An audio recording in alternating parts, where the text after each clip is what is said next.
Letošnje leto je bilo za Hondo zagotovo eno pestrejših v zadnjem obdobju.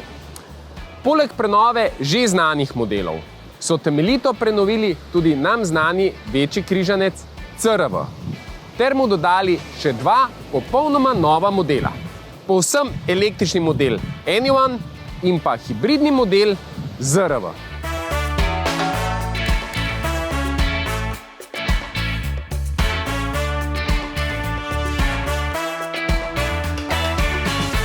Za Hondo ZR-V lahko rečemo, da je avtomobil prihodnosti. Vse več znamk namreč napoveduje električno prihodnost, a to seveda ne pomeni, da bodo avtomobili povsem električni. Morda bi lahko celo rekli, da nas proizvajalci kar malce zavajajo, ko rečejo, da bodo izdelovali od tega in tega leta le še električne avtomobile. Nekateri bodo sicer res električni, drugi pa zgolj elektrificirani. Ob klasičnem bencinskem motorju, dizelskih res ne bo več, bo dodan še manjši hibridni sklop in avto bo elektrificiran. ZR-V je že eden takšnih avtomobilov, a spet v nasprotju z nekaterimi, večinoma evropskimi avtomobilskimi proizvajalci, ne ponuja miniaturnega bencinskega agregata. Za zgolj 4,5 metra srednje velik križanec se zdi dvolitrski bencinski motor nadpovprečno velik. A po drugi strani ponuja, lahko bi rekli, zgolj 105 kW in 186 Nm navora.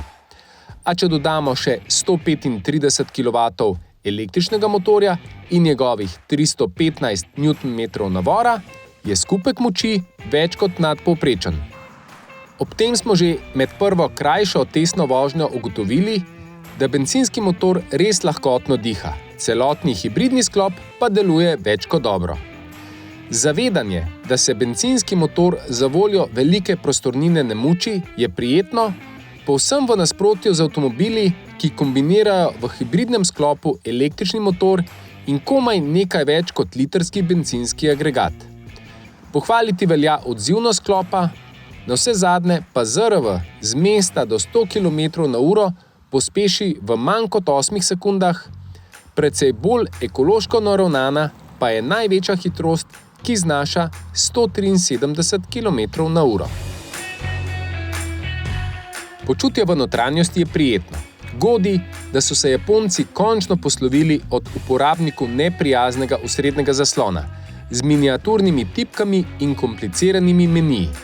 Zdaj je rokovanje z osrednjim zaslonom precej lažje. Navidezne tipke so večje, meniji pa enostavni in logično razporejeni. Če je za električni model Anyone dokaj logično, zakaj je prišel na trg, pa je zanimivo, zakaj so se pri Hondi odločili za hibridni model ZR-V. So the Honda ZR-V is aimed typically at younger families, those that are quite style conscious, that enjoy designer labels, fashionable things. We have aimed this predominantly at those because the CR-V has grown for this generation, which has been launched the same year, so that's got bigger. This car is aimed to fill that niche in so much as that it will, those that don't necessarily need a full-sized SUV. Hondina izbira avtomobilskih imen je zanimiva. Zakaj ZR-V? So ZR-V is basically an acronym. Z comes from the Generation Z, which is obviously our predominant target audience.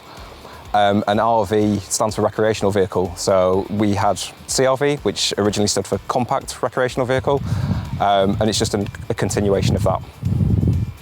Za konec pa seveda še vprašanje. Bo Honda ZR-V na prodaj po vsem svetu ali je namenjena zgolj Evropejcem?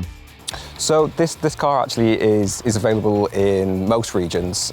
In America, it's badged as the HR-V, so this is their equivalent car over there. In Asia, we do sell the hybrid version, but that's also sold alongside of a 2-litre petrol engine. But Europe, this is a sole configuration that's available in Europe in this sort of trim.